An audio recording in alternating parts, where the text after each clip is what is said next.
Operation Saika की 21वीं लहर ईरान ने कुवैत में मौजूद अल दोहा कैंप को निशाना बना डाला। ईरानी हमलों में अल दोहा कैंप पर कितना नुकसान हुआ, इस बारे में आमिर रज़ा से बात करते हैं। आमिर भाई, अमेरिका के हमलों के जवाब में ईरान मुंह तोड़ जवाब दे रहा है। उसने कुवैत में अल दोहा कैंप को निशाना बनाया है। ये अल दोहा कैंप क्या अमेरिका के ज़ेरे कंट्रोल था और वहाँ पर कितनी तबाही हुई? देखिए, अल दोहा कैंप जो है, पहले इसकी ज़रा हिस्ट्री आपको बता दूँ। ये जब इराक अमेरिका वॉर हुई थी तो बहुत सारे पनाहगज़ीन जो थे उनको एक कैंप में अमेरिका ने मुंतकिल किया था और उस पूरी जगह को जो है उन्होंने अपने कंट्रोल में ले लिया था। कुवैत सिटी, कुवैत जैसे मुल्क है इस तरह कुवैत सिटी भी है जो उनका दारुल हुकूमत, उसके बिल्कुल साथ जो है इन्होंने जो है इस कैंप को बनाया था। लेकिन बाद में जब ये अमन हो गया, इराक के साथ जंग ख़त्म हो गई, तो अमेरिका ने ये जगह अपनी ही तहवील में ले ली और इसको एक बड़े आप यूँ कहें कि एमुनेशन डिपो में तब्दील कर दिया। एमुनेशन डिपो में तब्दील करने के साथ साथ इन्होंने यहाँ पर अपना कमांड सेंटर भी बना लिया और ये बड़े लंबे अरसे से, यानी अभी आप अंदाज़ा करें कि जब इराक वार हुई थी उस वक़्त से लेकर अब तक जो है, जब ये अमन आया तकरीबन 26-27 साल हो गए हैं, ये इनका इस रीजन के अंदर, यानी इस मिडिल ईस्ट के इस रीजन के अंदर सबसे बड़ा एमुनेशन डिपो समझा जाता था। इसमें ना सिर्फ ऑन ग्राउंड आपको जो है डिपोज नज़र आते थे, बल्कि इन्होंने अंडरग्राउंड भी जो है पूरा एमुनेशंस का सिस्टम बना रखा था। और यहाँ से वगैरह जो है ना उन्हें वहाँ पर स्टोर किया। जी बिल्कुल ऐसे ही है। मिसाइल्स भी हैं उसमें, बहुत सारे लॉन्चर्स भी हैं और बहुत सारी चीज़ें जो इससे रिलेटेड हैं। इसके अलावा जो अभी तक की खबर है उसके मुताबिक तो ये भी है कि बहुत सारे जो इनके कमांड एंड कंट्रोल सेंटर्स इस पूरे खत्ते में मौजूद हैं, उनके लिए जो सामान आता था, जो उनके आलात आते थे, वो भी इसी जगह पर स्टोर किए जाते थे। यानी अगर किसी जगह ज़रूरत लेट से बहरीन में पड़ती है या इनको मुत्तहिदा अरब अमारात में पड़ती है, तो यही वो जगह थी जहाँ से इसकी सप्लाई की जाती थी। फ़ौरन सप्लाई हो जाता था, क्योंकि अगर अमेरिका से मंगवाए तो उसमें टाइम लगता है। तो ये ऑलरेडी इसको जो है ना स्टोर किए हुए थे। में अमेरिका का सबसे महफूज तरीन जो है, इसको अल दोहा कैंप, इसको इसीलिए इसका नाम भी कैंप है। वैसे तो हम कहते हैं कि अमरीकी अड्डों पर हमला किया, इसका नाम अल दोहा कैंप है और इस वही नाम जो उस वक्त बनाया गया था, क्योंकि दोहा वालों ने इसको आबाद किया था और वही वो इस पर अद्वियात और खुराक और सप्लाई का सारा चेन उनके पास थी। तो इसी नाम पर इसका अल दोहा कैंप को जो है बनाया गया था। लेकिन अब ये क्योंकि एक बड़े एमुनेशन डिपो का रोल प्ले कर रहा है पिछले 22-25 सालों से, तो अब इसको ईरान ने ऑपरेशन साइका के तहत जो है इस पर बिजलियाँ गिराई हैं। सिर्फ ऑपरेशन साइका नहीं, ऑपरेशन साइका की 21वीं लहर 21वीं लहर है। ये बिजलियाँ गिराएँ, साइका कहते ही कड़क को हैं, बिजली को कहते हैं। तो ये गिराई गई हैं और इसी सिर्फ ड्रोन्स इस्तेमाल किए गए हैं। ये भी एक नई चीज़ थी कि मैं बहुत अर्सा पहले भी आप बहुत से व्लॉग्स में ये कहता रहा हूँ कि स्वाम अटैक करते हैं, लेकिन इसमें इन्होंने सिर्फ ड्रोन से काम लिया है। और मेरा ख्याल है कि उनके किसी ड्रोन का नाम भी अल साइका है और शायद वही ड्रोन जो है ना इनके हिट की। बिल्कुल आपने सही कहा। इनके दो प्रोजेक्ट्स हैं। एक इनका प्रोजेक्ट जहाज़ का है जो कि साइका के नाम से है, और इनका एक पायलट के बिना जो जहाज़ होते हैं, ड्रोन्स ही हैं, उसका नाम भी साइका है। लेकिन इस ऑपरेशन का नाम भी साइका है। ये इनका 21वीं लहर इसलिए है कि ये 28 फरवरी के बाद जो सिर्फ ड्रोन्स के ऑपरेशंस हैं उनको ये साइका का नाम देते हैं, जो मिसाइल्स के ऑपरेशंस हैं उनको अल नसर का नाम देते हैं। हम करते हैं ना कि नसर की इतनी, तो ये इससे समझने की सिर्फ ज़रूरत इतनी है कि जब ये नसर का नाम आए तो आप समझे कि ये मिसाइल का था और इसमें ड्रोन्स भी शामिल हो सकते हैं। और जब साइका का नाम आए तो इसका मतलब है ये ड्रोन्स हैं, इसमें मिसाइल एक आध शामिल, दो साइमल भटकाने के लिए हो सकता है। मतलब ड्रोन्स की तादाद ज़्यादा साइमल्टेनियसली, मतलब वो जब फायर करते हैं तो उसको अल नसर का नाम देते हैं, लेकिन अगर वो अलग-अलग करते हैं तो फिर उस नामों से चलते हैं। साइका का ये हमला जो है 21वां हमला, जिसको बार बार आप याद दिला रहे हैं, 21वां हमला जो है ये इंतहाई अमरीकियों के लिए होलनाक है और खौफनाक है। और इसमें भी है, रिपोर्ट्स बता रही हैं, बड़ा होलनाक किस्म का हमला किया है। और ये उन्होंने बिल्कुल वो जो उनके जितने एमुनेशन डिपोज थे उनको जलाकर खाक कर दिया है। यहाँ पर इनकी बेशुमार गाड़ियाँ पार्क थी, इनके बेशुमार जो थे वो ड्रोन्स और हेलीकॉप्टर मौजूद थे, कमांड सेंटर मौजूद था, उसको भी तबाह किया गया है। इसकी इतलात अभी आएंगी।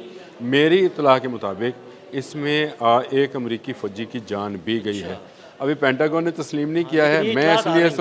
मैं इसको इतला के तौर पर ही बता रहा हूँ कि एक अमरीकी फ़ौजी जो अभी तक तस्लीम किया जा रहा है और जो कहा जा रहा है कि हलाक हुआ है, तादाद ज़्यादा भी हो सकती है, क्योंकि इसी अल दोहा कैंप के अंदर इनके रहायशी मकानात भी थे जिनमें ये फ़ौजी, लाजिम बात है, ये 12,000 किलोमीटर दूर से आते हैं, तो फिर इनकी रहायशगाहें भी यहीं पर बनाई जाती हैं और यहीं पर इनको फौजियों को रखा भी जाता वैसे है। आमिर भाई पिछले तकरीबन 5 माह के दौरान ये पहला मौका है कि इस कैंप को निशाना बनाया गया। इस कैंप पर पहली दफ़ा हमला ये किया। देखें, इसको सबसे महफूज कैंप समझा जाता था, इसलिए समझा जाता था कि इसकी हिफाजत के लिए ना सिर्फ कुवैत के अंदर बल्कि कुवैत के इर्द गिर्द जितने ममालिक थे, बहुत सारे मिसाइल सिस्टम जो हैं सिर्फ इसको इंटरसेप्ट करने के लिए, इस को बचाने के लिए मौजूद थे। लेकिन कोई भी एमुनेशन डिपो हो, चाहे किसी मुल्क का भी हो, उसकी हिफाजत सबसे अवलीन इसलिए होती है कि वहाँ से ही आपकी सप्लाई चेन बनती है। अगर उस डिपो को आप तबाह कर दें तो आपकी लॉजिस्टिक्स रुक जाती है। हाँ, तो वो जो सप्लाई चेन है आपके एमुनेशन की, अगर वो रुक जाए तो आपके लिए कमज़ोरी है।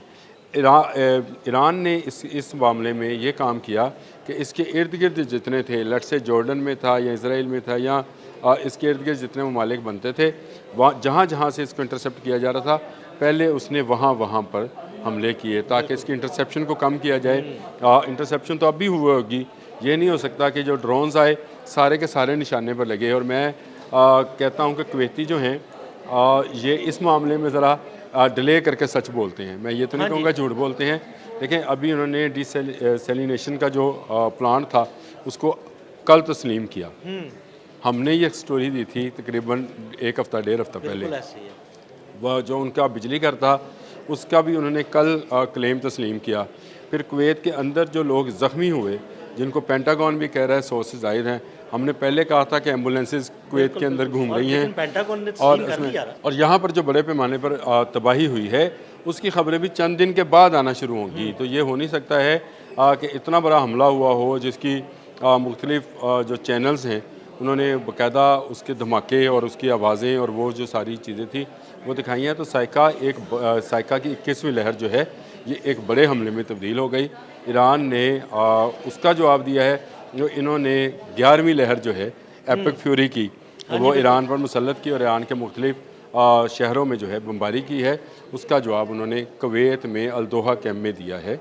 और ये सिर्फ अल-दोहा कैंप पर हमला नहीं था, इसके अलावा बहरीन में भी हमला हुआ है, उर्दन में भी है, लेकिन वो इस हमले के नतीजे इसके मुकाबले में ज़्यादा छोटे हमले हैं। आपने ये कहा कि ये सिर्फ अल-दोहा पर हमला नहीं है, मैं भी यही कहता हूँ कि सिर्फ अल-दोहा पर हमला नहीं है बल्कि ये अमेरिका की शारक पर हमला है, क्योंकि यहीं से उसे लॉजिस्टिक्स मिलती थी। देखें, लॉजिस्टिक के लिए उसके पास और भी बहुत सारे ज़राए। देखें, अब मुत्तहिदा अरब अमारात पूरे का पूरा उसकी लॉजिस्टिक के लिए मौजूद है, ठीक है, लेकिन ये बहुत बड़ा बहरीन कैंप है है, लेकिन ये कैंप बहुत बड़ा था, इसलिए इसको तबाह करना बड़ा ज़रूरी था।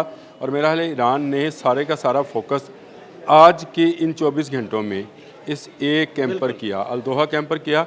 और बेशुमार जो ड्रोन्स हैं, यानी आप इसको यूँ कह सकते हैं कि ड्रोन्स की बारिश की, तभी जाकर वो इसको तबाह करने में कामयाब हुए। अगर इस पर वो मिसाइल से हमला करते तो शायद मिसाइल जो हैं वो इंटरसेप्ट हो सकते थे, लेकिन ये ड्रोन्स के साथ किया गया, इसीलिए इसको साइका 21 जो है कहा गया। पासदारान इनकलाब इसका बाकायदा जो है ऐलान कर रहे हैं और इसका जश्न मना रहे हैं कि उन्होंने एक बड़ा कैंप या एक बड़ा डिपो जो है उसको ख़त्म किया है और यहीं पर इनका कमांड सेंटर भी था जिसको तबाह कर दिया गया है। लेकिन असल ख़बर तब आएगी जब कुवैत ये बात तस्लीम करेगा कि यहाँ पर जो रहायशी कमरे थे उसमें कितने लोग ज़ख्मी हुए और हलाक हुए। एक की तो मैंने आपको बता दिया कि एक की तो खबर आ रही है, लेकिन ये अभी तक कंफर्म तस्दीक मैं इसलिए नहीं करता हूँ कि जब तक ये पेंटागन और सेंटकॉम ना जारी करे या कुवैती हकाम ना जारी करें कि कितना नुकसान हुआ है, उस वक्त हम उसको उस तरह से बयान नहीं कर सकते। अभी तो वो सारा नुक्ता नज़र है जो पासदारानी इनकलाब की तरफ से आ रहा है या इंटरनेशनल मीडिया जो है इस कैंप को लेकर, अल-दोहा कैंप को लेकर रिपोर्टिंग कर रहा है, वो आप तक बता। बहुत शुक्रिया आमिर भाई। आमिर भाई ने बड़ी तफसील के साथ इस कैंप के बारे में आपको बताया और ये बताया कि वहाँ पर कितना नुकसान हुआ है। अदील अहमद और आमिर रज़ा को फॉलो करते रहें। अब तक के लिए इजाज़त दीजिएगा। अल्लाह हाफ़िज़।